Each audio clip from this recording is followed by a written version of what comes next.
Hello, everybody. I'm so glad to see you here. My name is Amber Harper. I'm creator of burnedinteacher.com and the Burned In Teacher podcast, all in an effort to help teachers to name their burnout type, identify their stage, and to take specific action steps to beat it.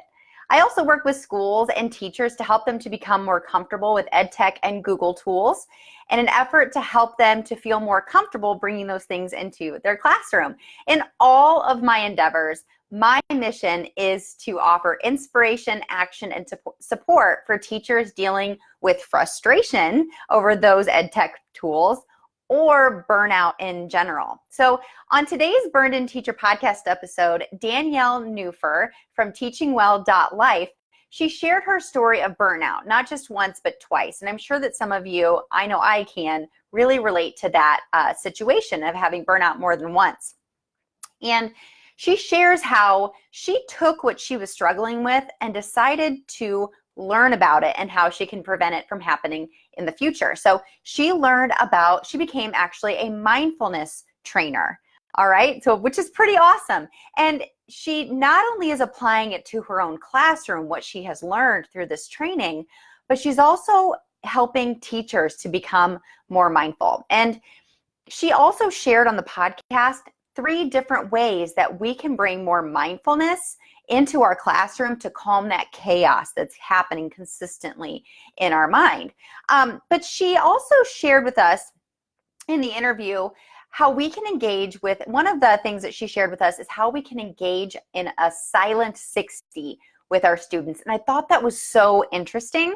And it's not just a way to transition at the beginning of a new class, let's say if you're a middle or a high school teacher, but it's also a great way to center students and get them focusing after a certain transition, let's say coming in from recess or lunch. You know how chaotic that can be. I definitely can relate to that. But she said it's sort of a way that we're saying to them, and this isn't a punishment, right? This is just a way to focus our students and say to them, that happened. Now it's time to get quiet, get focused, know that you're safe, so we can focus on what's important.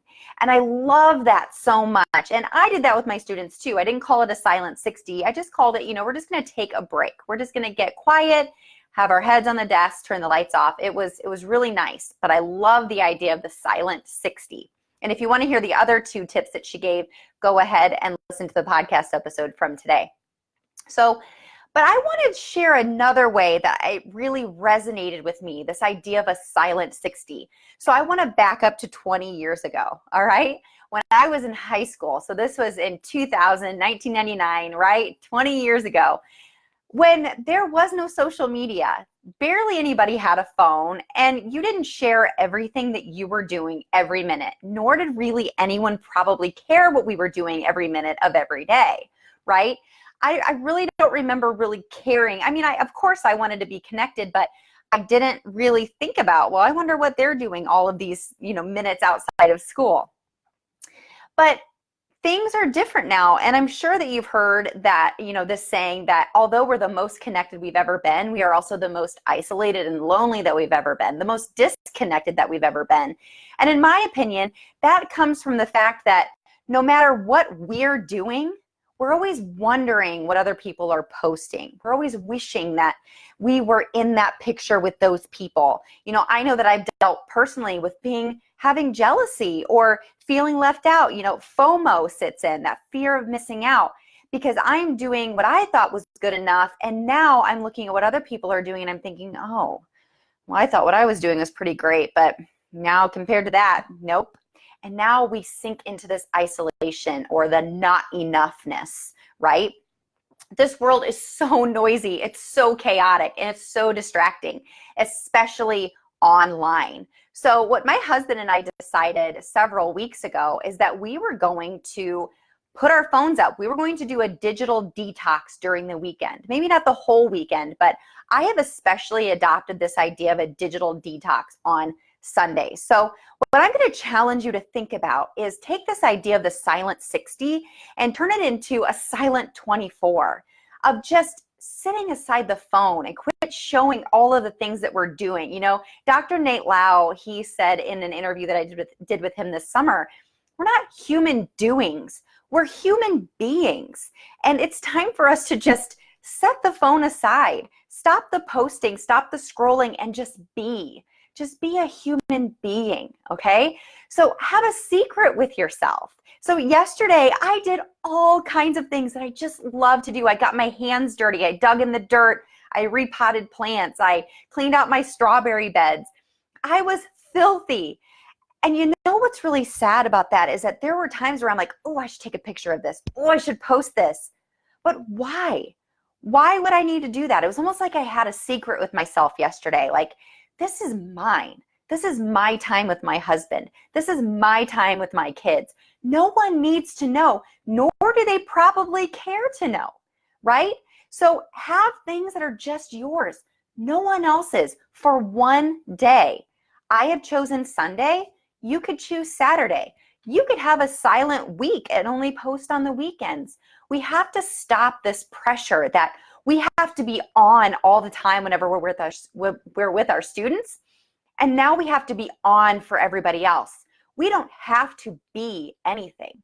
So I challenge you to think about this, adopting this idea of a digital detox. Now, the digital detox is not my idea. I'm not claiming it as my own. I heard it somewhere online, probably Instagram or Facebook, right? But this idea that we don't have to do anything. We don't have to share what we're doing. We don't have to post. We certainly don't need to scroll and watch what everybody else is doing. So if you really feel like you have to post something, right? If you have to be visible, then simply create a post either in Canva or schedule a post in Facebook or on Instagram stories that just says, today's my digital detox day. I'm taking time off of scrolling and posting to live and love the life that I live. So something like that. We don't have to do anything to prove to anybody that we are enough.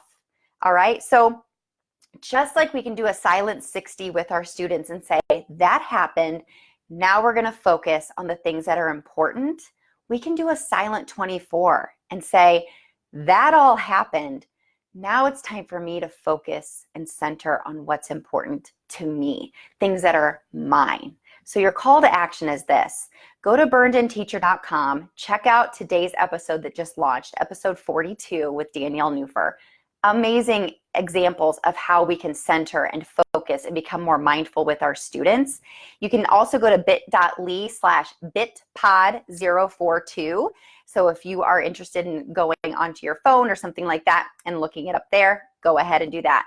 Also, download this month's Burned In Teacher freebie. It's chapter 1 of my ebook, 8 Steps to Going from Burned Out to Burned In, from Surviving to Thriving in Education. You can go to burnedinteacher.com/begin and then like, subscribe, or share if you felt that this was actionable, inspirational, and supportive in your effort to get out of the burnout. We don't have to be on all the time. So let's shut it off and focus on what's important and take a deep breath, because you just took another step to becoming a burned in teacher. Burn on, everybody.